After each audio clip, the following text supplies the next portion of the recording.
This is CGTN, China Global Television Network.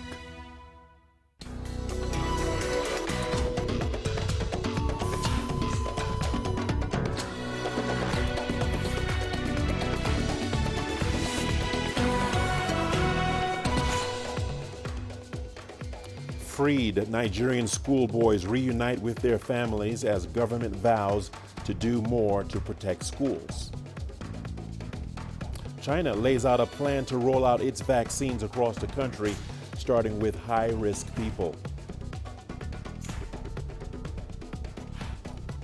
And African men and their mental health, why a Tanzanian initiative is encouraging men to ask for help. Hello and welcome to Africa Live. As always, great to have you with us. I'm Richard Ntal, live in Nairobi. And for those of you joining us from across the continent and around the globe, we thank you for joining us. Let's take a look at other stories making headlines this hour. Traders and manufacturers welcome Nigeria's decision to reopen its borders. And in sports, Tunisian players' exodus to Arab leagues continues. Once again, welcome to Africa Live. So good to have you with us. I'm Richard Ntal. Let's begin in Nigeria, where the government on Friday said it paid no ransom to secure the release of schoolboys abducted from a school in the northwestern town of Kankara last week. The 344 kidnapped students of Government Science Secondary School were released on Thursday. As CGTN's Deji Badmus reports, the Nigerian government is promising to do everything possible to prevent a recurrence of abductions in schools. The release of the boys comes barely 24 hours after Boko Haram put out a video showing the boys in captivity to further prove it carried out the abductions. But after a tense behind-the-scene negotiation with what the Katsina state government has been referring to as bandits, the boys were finally released from the forest in neighboring Zamfara state, where they were being held. In his immediate reaction, President Muhammadu Buhari expressed delight at the way the entire operation went. We spoke with the governor. I congratulated him and I congratulated the army that organized the, the operation, encirclement of the people, of the abductors, and getting the children. The military is well trained. I think they are sufficiently motivated. The governor, I'm very impressed with the governor. He has been, up and doing since it happened, and I congratulated him that the children have been successfully recovered.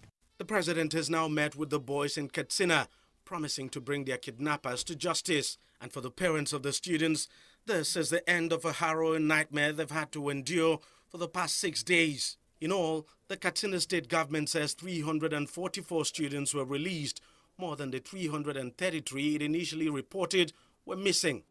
They were subjected to hardship of traveling in the night without food, barefooted.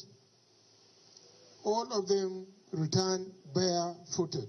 They trekked from their school to where they were taken barefooted.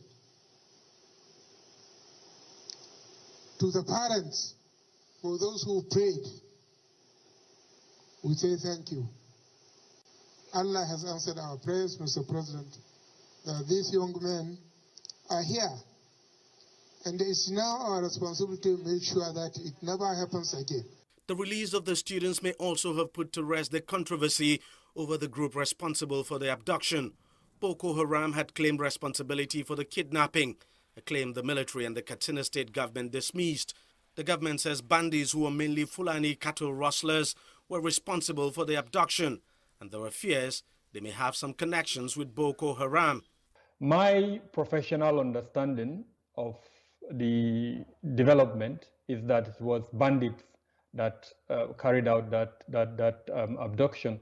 Now, those bandits may have some form of association with the Jamaat al-Ahlussunnah lil-Dawat wal-Jihad, which is the group headed by Bakari Shekau. But in terms of the actual abduction, I have a lot of reasons to conclude professionally that it was the bandits that did it. For now, the authorities are not disclosing if any arrest has been made in connection with the incident. The Katsina state government has also said no ransom was paid for the release of the boys. But questions are still being asked as to how over 300 students were abducted from a school and made to trek for several miles with no intervention from the security agencies or the community where the school is located, and why the security agencies had no intelligence about the attack before it happened in the first place. Badmos, CGTN, Lagos, Nigeria. China is rolling out its COVID-19 vaccines nationwide. Top priority is getting folks in high-risk groups inoculated over the winter and spring. Our reporter Wu Guoxiu has the latest from a recent press conference. In June, China approved 3 vaccines for emergency use, 2 from Sinopharm, 1 from Sinovac, and they're all inactivated types. The officials just now have said since July, China began emergency use on high-risk people. Over 1 million doses have been injected, and there were no reports of serious side effects so far. Among them, 60,000 people went abroad and were exposed to high-risk areas, and no serious infection cases were reported. These 3 vaccines were also used on 75,000 people abroad in phase 3 clinical trials, and about 150,000 doses. No serious side effects were reported so far. So the officials say China will continue vaccinate key groups in winter and spring, and there will be 2 steps. First, they will prioritize high-risk people like those who work in cold chain logistics, the customs staff, and seafood market workers, and public transportation workers, disease control workers and those who go to high-risk countries and regions. Step 2, when vaccines are approved and production capacity improved, there will be more vaccines available. Gradually, they will vaccinate senior citizens and those who have basic diseases and chronic diseases, and then the general public gradually. Health departments at all levels are now preparing for large-scale vaccinations. Since July, Chinese vaccines began phase 3 clinical trials in other countries. 5 are in these trials now in countries like the UAE, Brazil, and Pakistan, as domestic trials involving large numbers of volunteers are not practical due to the effective control and prevention of the epidemic on the Chinese mainland. And these test results haven't been published yet. We are still waiting for it. A majority of Africans would take a COVID-19 vaccine if it were deemed safe and effective. And that's according to a survey of people in 15 countries done by the Africa Centers for Disease Control and Prevention in partnership with the London School of Hygiene and Tropical Medicine.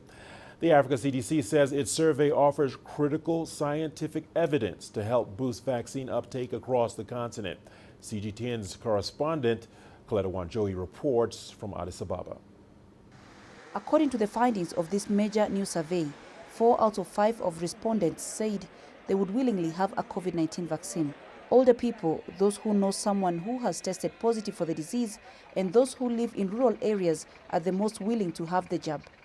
But there is concern about those who said they would be unwilling to have the vaccine. One thing we need to understand is that those 20%, they may actually have influence on the remaining 80%. So one way or the other, we just need to make sure that we carry each and everyone along. And we should also remember that some of these 20% that they say they will not take, some of them are not actually anti-vax. These are people that possibly need more information to actually decide whether they will take this vaccine or not. The research also found that people who have recovered from COVID-19 believe that they do not need a vaccine because they think they have become immune to the disease. Experts say the decision by some people not to take the COVID-19 vaccine is because of misinformation or disinformation.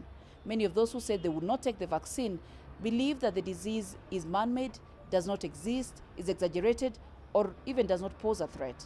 The Africa CDC says this calls for new strategies of engagement and communication to emphasize the importance of vaccination.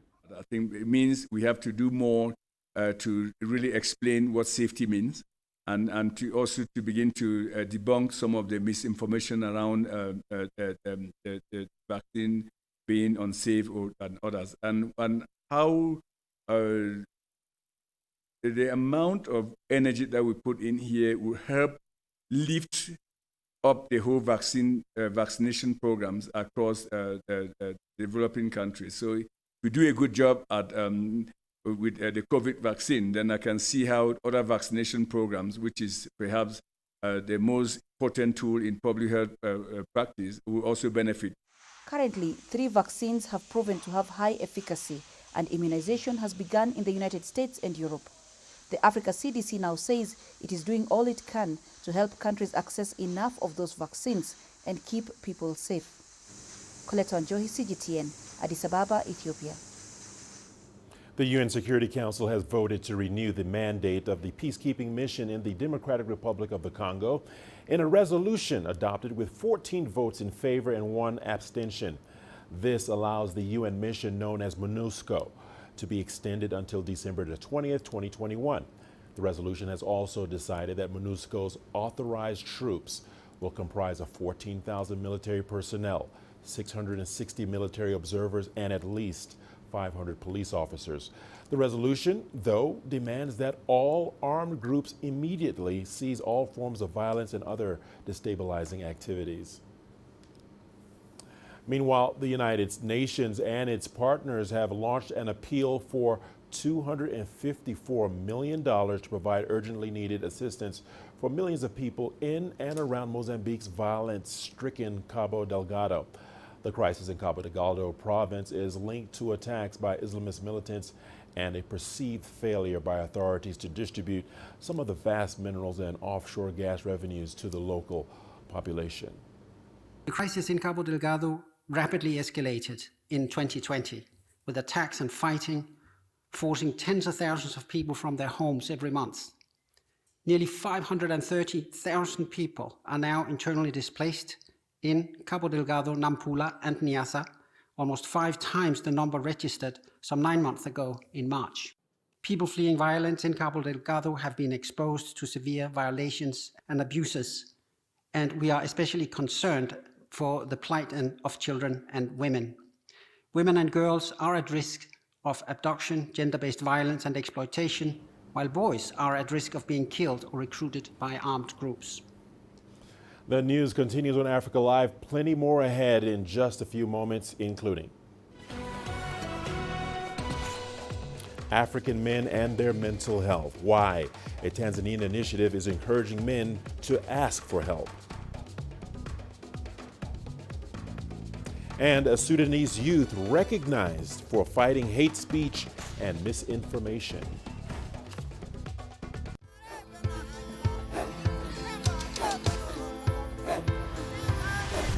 Africa is a continent of diversity, with varied climates and enchanting geography, and a people so distinct, but with a shared enduring spirit.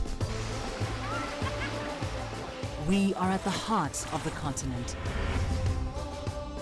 to bring you the untold stories. Let's have a look. We celebrate Africa as it shapes its own destiny. Tunis, Cairo, Juba, Johannesburg, Ethiopia, Tanzania. Africa Live. Find your voice.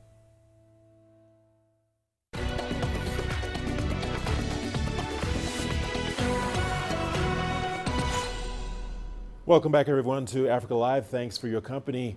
The World Health Organization is urging governments around the world to ensure citizens get the necessary support to give up tobacco smoking. The global health body is launching a year-long campaign aimed at helping 100 million people quit the habit. In Tunisia, health authorities are hopeful that the campaign will be effective. CGTN's Adnan Shawalshi reports. The Tunisian Ministry of Health has launched a national campaign targeting millions of smokers. It is part of the World Health Organization's Commit to Quit campaign. Smoking is the first behavior which exposes Tunisians to non-communicable diseases. Half of the population, 1 man out of 2 smokes, and the majority die of cancer. Tunisia is part of the World Health Organization's year-long project to help citizens give up tobacco smoking. We're launching a large-scale campaign to help people quit smoking.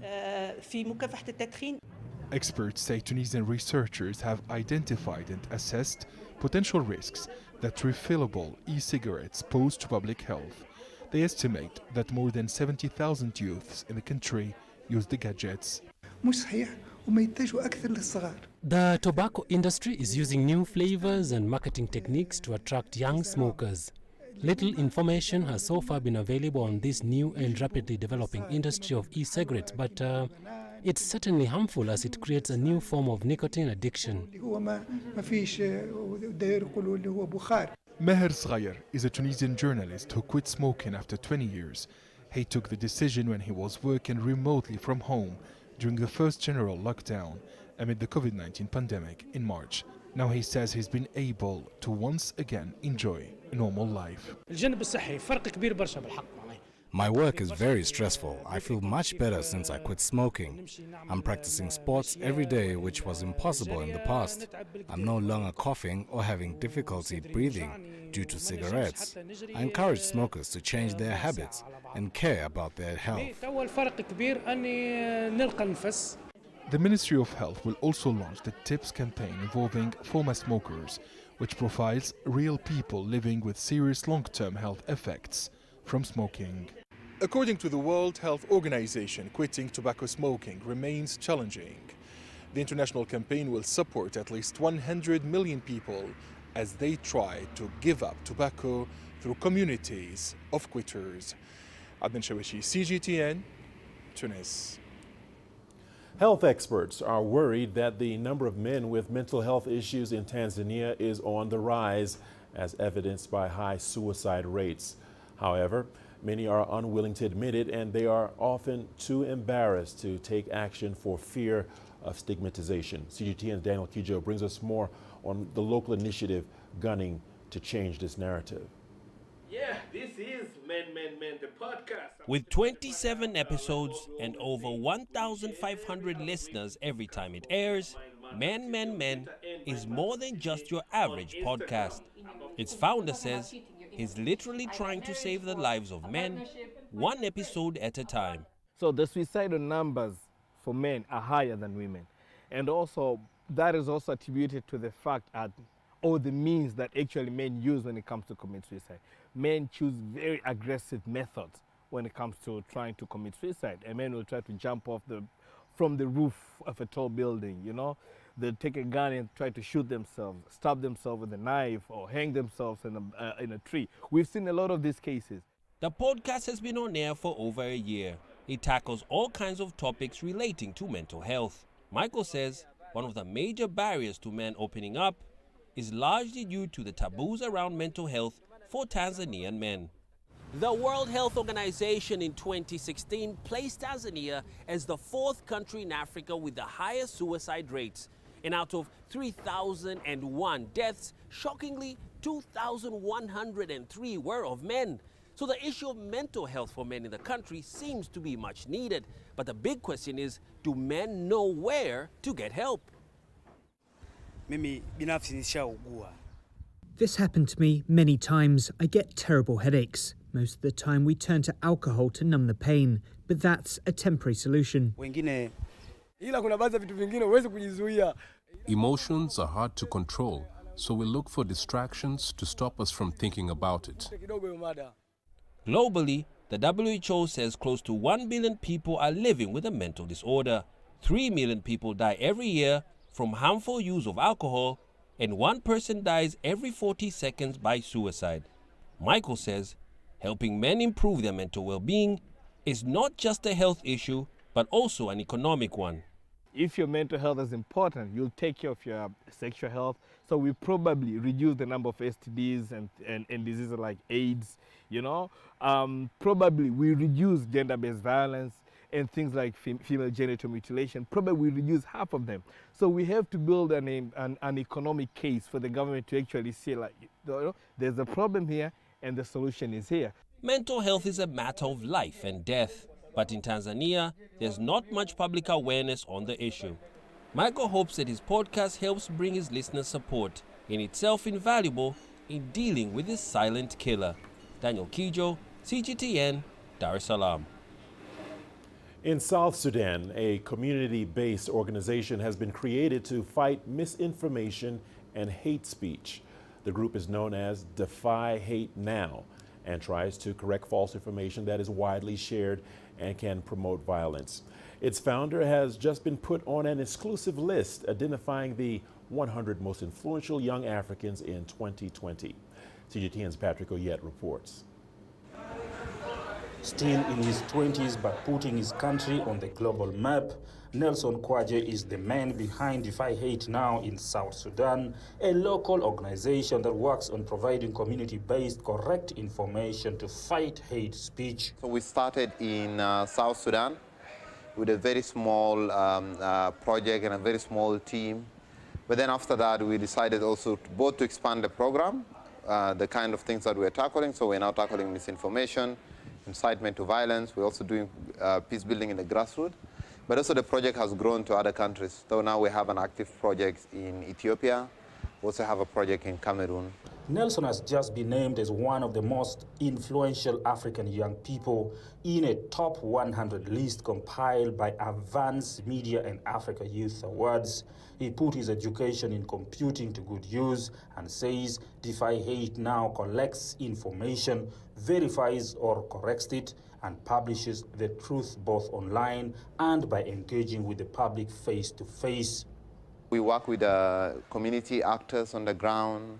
We try also to utilize mechanisms for offline outreach and community engagements, because this one creates kind of an outreach mechanisms that the online content alone cannot be able to cover. The internet infrastructure in South Sudan is poor, but Nelson says once hate speech or misinformation is published by a few people, it is spread by phone calls and word of mouth. Once Defy Hate Now gets any misinformation or hate speech, it counters it by putting up correct information from a reliable and verifiable source. It is part of a larger movement against the problem. South Sudan's government says it now plans to start taking legal actions against those who spread misinformation, which creates violence in the country. The government says misinformation can be sent to communities in terms of alerts, warning people of potential danger or attack on one community by another. When you said people will be fighting, when you said the road to airport will be closed, and the points of collection it was really very traumatic to our citizens. South Sudan is just the beginning. Nelson says he wants to see Defy Hate Now expand to help correct misinformation across Africa. Patrick Oyet, CGTN, Juba, South Sudan.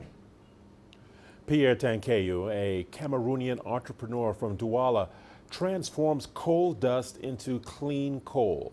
He also uses this same dust and coal waste to produce green gas, providing affordable and bio-friendly forms of energy to households and small businesses in the city of Douala. CGTN's Tuli Shabalala brings us the details. Pierre Tankau has equipped his company with machinery capable of producing 1 ton of clean coal per day at a rate of 500 kilos of coal per hour. He plans to increase the production to 3 tons per day in the coming weeks. In addition to coal dust and waste, Tankau also uses biomass to produce the coal. It's a way for him to mitigate deforestation.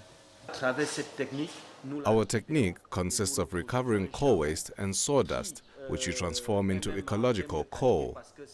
This coal is of very good quality, as it has been compacted and crushed into fine particles. It contains many more particles. Its calorific density is much higher than common charcoal. The clean coal is already very popular in households and bakeries in the city of Douala. I really like this clean coal because it is very economical.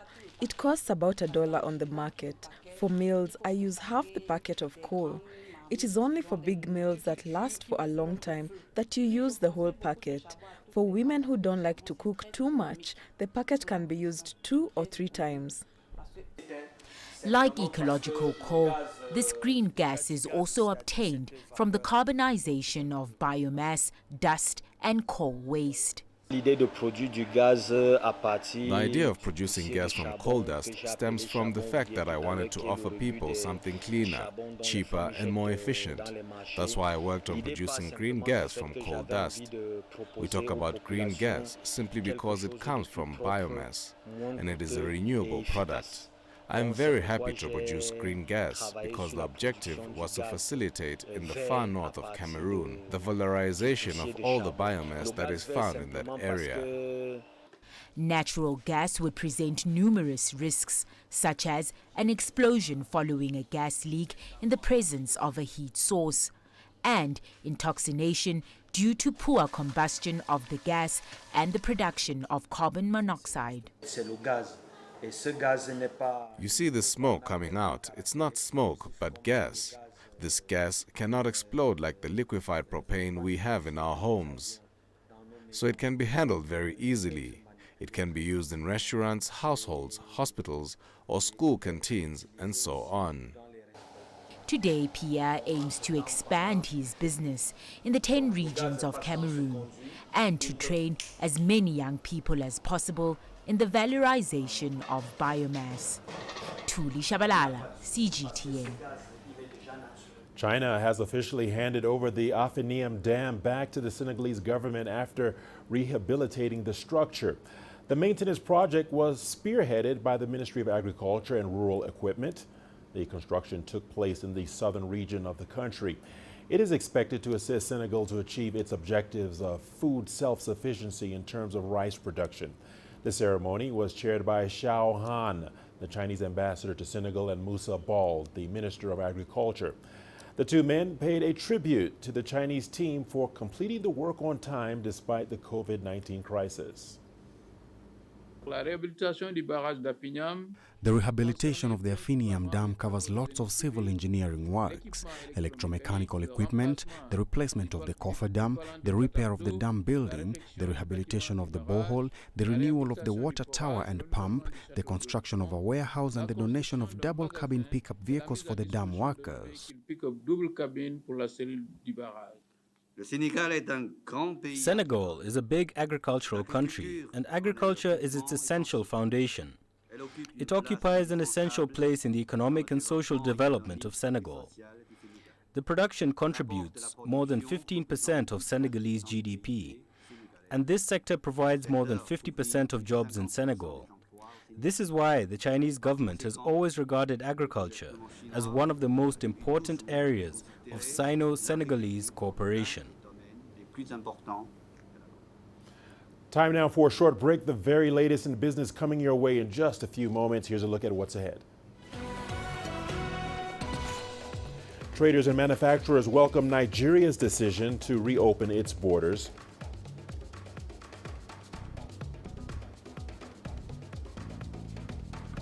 Zambia's President Edgar Lungu unveils an economic recovery plan.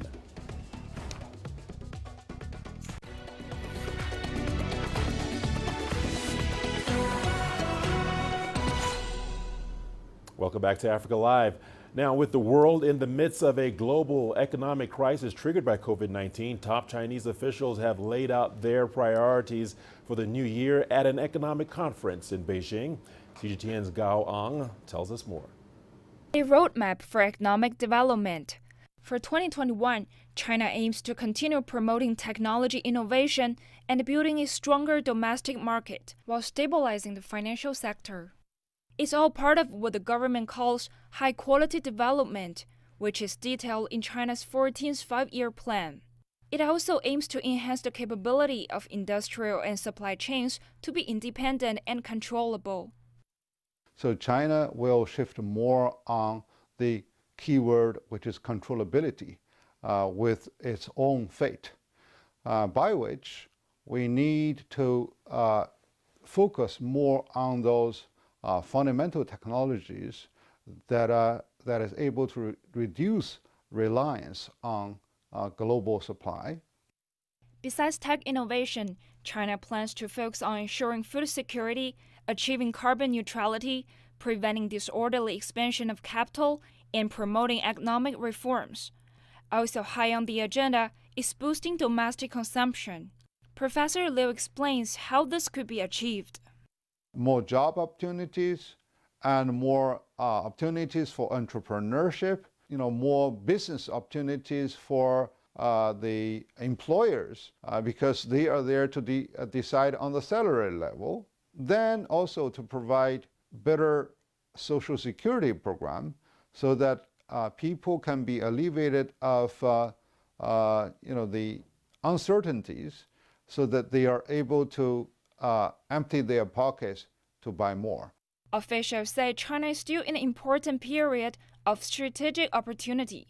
They say the country needs to take its chances and speed up economic transformation. China's economy may face more complexities in the coming year brought by COVID-19 and an unstable world. So the government has prepared multiple policies to keep the economy both resilient and robust.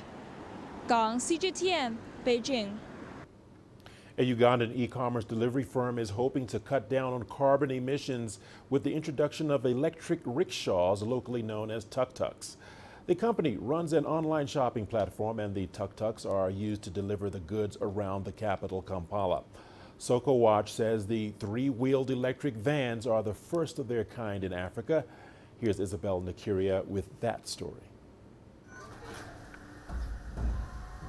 Switching to electric motoring, these battery-powered tuk-tuks are the latest delivery service vans on Kampala's streets. The battery takes about 3 hours to charge and lasts 3 days. It's just charging the battery, just making sure that the battery, has enough voltage to run you through the day. And the very good thing that excites me about this battery is you can see, it has a display, the battery has a display that shows the battery life.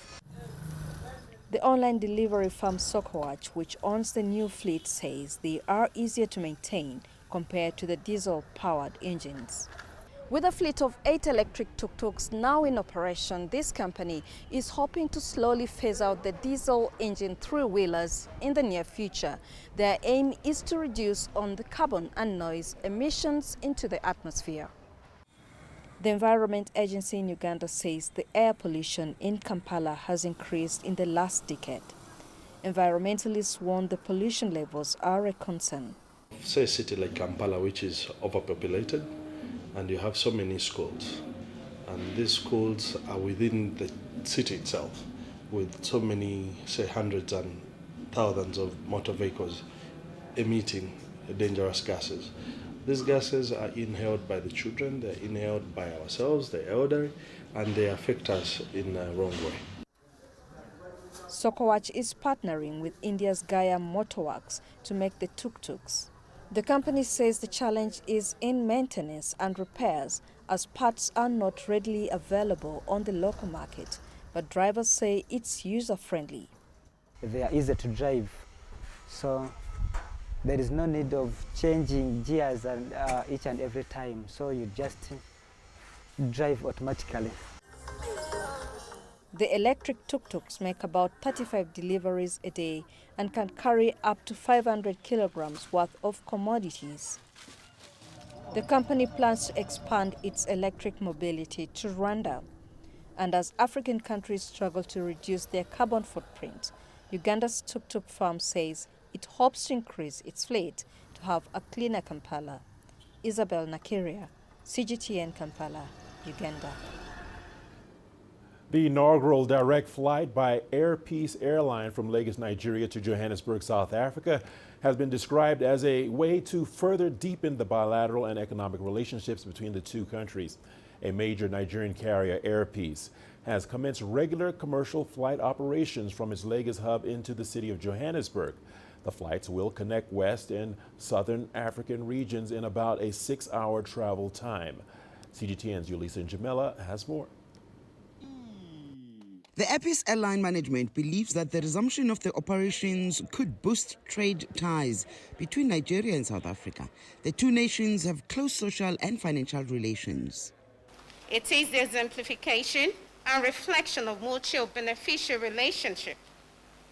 It is an implementation of our bilateral air service agreement in furtherance of the progress of Nigeria and SA and the promotion of unity between citizens of both countries. Since the South African national airlines, South African Airways, suspended flight operations, Nigerians traveling to South Africa have had to connect flights to about 2 or 3 countries to get to South Africa, as there were no direct flights going to the destination. This is incredibly significant, given that Johannesburg and Lagos, the 2 biggest economies in Africa, the 2 biggest cities in Africa, that had not been connected for a couple of years, now have direct connectivity. Also, what is significant is the bigger connectivity to West Africa, to Southern Africa. It made no sense before where you'd have to go from the West to go east to travel west. It just didn't make any sense. Air Peace Airline had earlier demonstrated its capacity on the South African route when it repatriated over 600 Nigerians for free during the 2019 xenophobic crisis. It will be recalled that Air Peace had operated its maiden flight to South Africa on September 11, 2019. Also, during the COVID-19 lockdown in Nigeria, the airline operated a special charter flight as it evacuated Nigerians from South Africa on June 26, 2020. With this history, it will be appropriate to say that the airline is familiar with the South African terrain. The airline is expanding its routes at a time when the aviation industry has been hard hit by the COVID-19 pandemic. So I think for us it's certainly hopefully an indicator of a very positive 2021 going forward. We have heard of quite a few Nigerian companies, certainly in the ICT space, looking at South Africa in the coming year, and I think that this all bodes well for just a rejuvenation of the bilateral brand, and we certainly will do everything in our power to make sure that we keep this on track. Passengers will fly in a 3-class Boeing 777-300 configured with 320 seats. In addition to the Johannesburg, South Africa flights, Air Peace Airline is planning to introduce other flights into Mumbai, Guangzhou, London and other destinations. Yolisa Njamela for CGTN in Johannesburg, South Africa. And let's turn our attention to Zambia, where President Edgar Lungu's government has unveiled an economic recovery plan for the first African country to default on its international debt during the COVID-19 pandemic. Now, among the headline goals, Zambia is targeting GDP growth of over 3% by 2022, while cutting the fiscal deficit to 9% of GDP in 2021, 6.1% in 2022, and 4.9% in 2023. The plan also aims to increase international reserves to at least 3 months of import cover by 2023. Africa's second biggest copper producer became the continent's first pandemic-era sovereign default in mid-October after it failed to pay a $42.5 million coupon on one of its dollar-denominated bonds. Zambia was struggling to deal with its debt service obligations even before the pandemic hit. Its debt-to-GDP ratio is nearly 140%. Zambians, however, remain pessimistic over government plans. This debt is there to stay with us. It will be here. It has just to take God. Unless the countries outside there think of forgiving us, like they did some time back, debt cancellation, maybe that could work. But not that the countries in Africa will be in a position to pay this debt with such a situation that we are in. I don't see it happening in the near future. When you go to order goods and the following day the prices increase, business is bad. When we come for work, we have no customers and not even food to eat from the morning. Those who use transport are affected, and we also need to pay rent for the shops. Well, Nigeria's government has announced the immediate reopening of 4 of its land borders, allowing cross-border trade to resume. President Muhammadu Buhari ordered the reopening of the borders following recommendations by a technical committee headed by the country's Minister of Finance. The West African nation had closed its land borders in August last year as part of its efforts to control the smuggling of banned food items, weapons, and drugs into the country. Here is CGTN's Deji Badmus with more on that story. For many cross-border traders, it's the news they had long been waiting for. When the borders were shut last August as part of means to stop the smuggling of contraband goods, especially rice and weapons, no one had imagined the closure was going to last this long. But following growing pressure both at home and from its neighbors, the Nigerian government has finally acted. Mr. President has approved the reopening of the 4 land borders, namely Seme southwest part of the country, Ilela in the northwest part of the country, Maitagari in the northwest and north central part of the country, and Mfu in the south part of the country. So these 4 land borders will be opened immediately, while the remaining borders are directed to be opened on or before 31st of December 2020. Mr. President has also directed that while the borders are being reopened, that the ban on the importation of rice, poultry, and other banned products still subsists.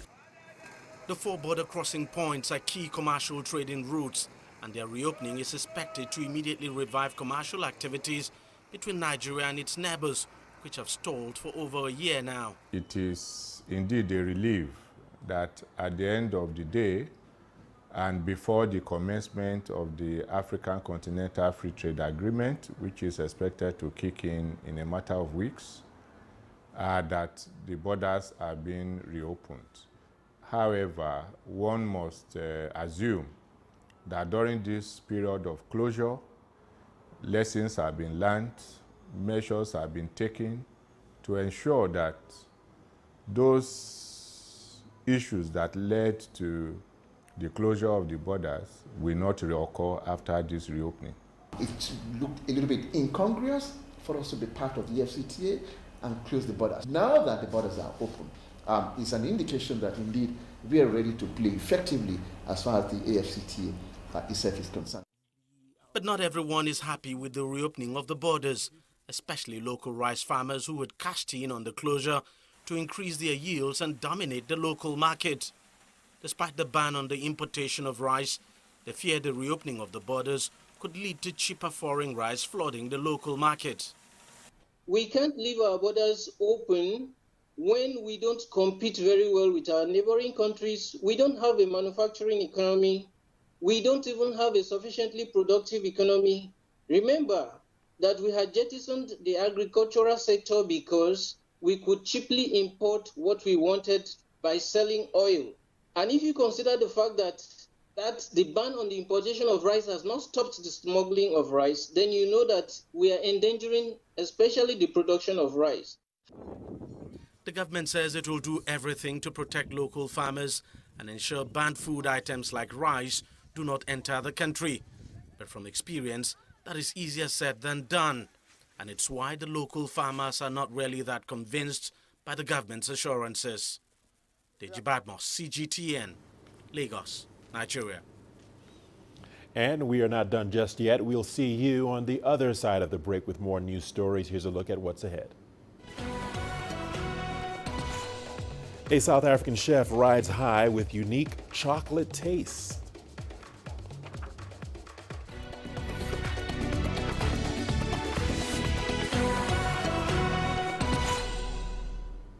And now to our Made in Africa series, the idea of what makes a product African is constantly evolving. With taglines like seriously Belgian or naturally African, one company is paying testament to this with artisanal chocolates. Chocoloza combines the finest Belgian chocolates with the continent's best local fruits and nuts. Here is Made in Africa. Based Chocoloza here at 44 Stanley, what is an oasis in Johannesburg. I'm so passionate about our country. We have so much talent here. You build people and they build the business. My name is Vicky Bain. I'm the founder and very proud owner of Chocoloza. We're a team of mostly women based in Johannesburg, and we make the best chocolate you'll ever taste. I have a background in environmental law and sustainability, and my career took me to Belgium. While I was in Belgium, I tasted chocolate that I loved the taste of. And I went to the person who made it and I said to him, I hope you're not offended but why do I love your chocolate so much? And he laughed and he wasn't offended, but he said to me, look, we don't put much sugar in them and we make them fresh. And that's what we try to do now, is make them with very little sugar, fresh, real, local ingredients. Yes, Belgium makes the best chocolate you can imagine, but us in South Africa, we make the best quality fruit and nuts and dairy. People come from all over the country and they'll come to us because we don't use palm oil, we don't use artificial flavors, and we don't use preservatives. But more importantly than that, our Seriously Belgian, Naturally African story is about sourcing. So yes, we use Belgian chocolates, but everything else is local. We use the best quality raspberries from the Fieldberry farm. We use Bean There coffee because it's the best quality you can get. And that's the combination. So our slogan is Seriously Belgian, Naturally African. It allows us to use fresh quality, amazing fruits from our amazing country. Whenever you go and you buy amazing quality fruits at a market, how wonderful that us as South Africans can have that and it's not all exported. It's absolutely important to keep something premium in our country. One of the things that drives me crazy as a South African is we have a bit of an inferiority complex sometimes. We tend to think that imported things are better. We are very proudly artisanal. The challenges and the surprises of sort of doing high quality chocolate in Africa have been, when I started looking for staff in 2015, there were no real trained chocolatiers. I deliberately looked for people that were passionate and wanted to grow and wanted to learn, and that's what our team is now made of. If I wanted to start a business, I wanted to share my skills with other people and impact other families. I'm so passionate about our country. We have so much talent here. One of our chocolatiers used to be a domestic worker. She used to clean houses. And she's now one of the best chocolatiers in the country. And it's wonderful to see that. And I watch her, and she's now training other new chocolatiers that have come in. We've got 29% unemployment in our country, and there's 13 of us making a difference, not just to our customers, but to their families as well. It's wonderful to see people who 3 years ago didn't know anything about chocolate bring in customers in who also maybe 5-10 years ago also didn't know anything about high quality chocolate either. At the moment, Chocolose is a very South African brand. We deliberately don't have an international presence. And the reason we don't have an international presence is because the longer you keep your chocolates, the more compromises you have to make on quality. So if you want a 12-month shelf life, which can be shipped around the world, you have to add more sugar. You cannot use Mama Lungi's raspberries from down the road. You need to apply certain techniques to extend that shelf life, and that's not what we're about. So we don't export at the moment. We're focusing on the South African market. We're not about mass import and mass consumption. Our chocolates are good for 3 weeks or so, and I'm okay with that because it allows us to use fresh, quality, amazing fruits from our amazing country. We're proud to be able to do that. So my dream for the country and the business is people that I have trained, training other people, and that we can grow, but we need to grow true to our values and not compromising on that, so that we can employ more people and change more people's lives, but also introduce more South Africans to great quality chocolate.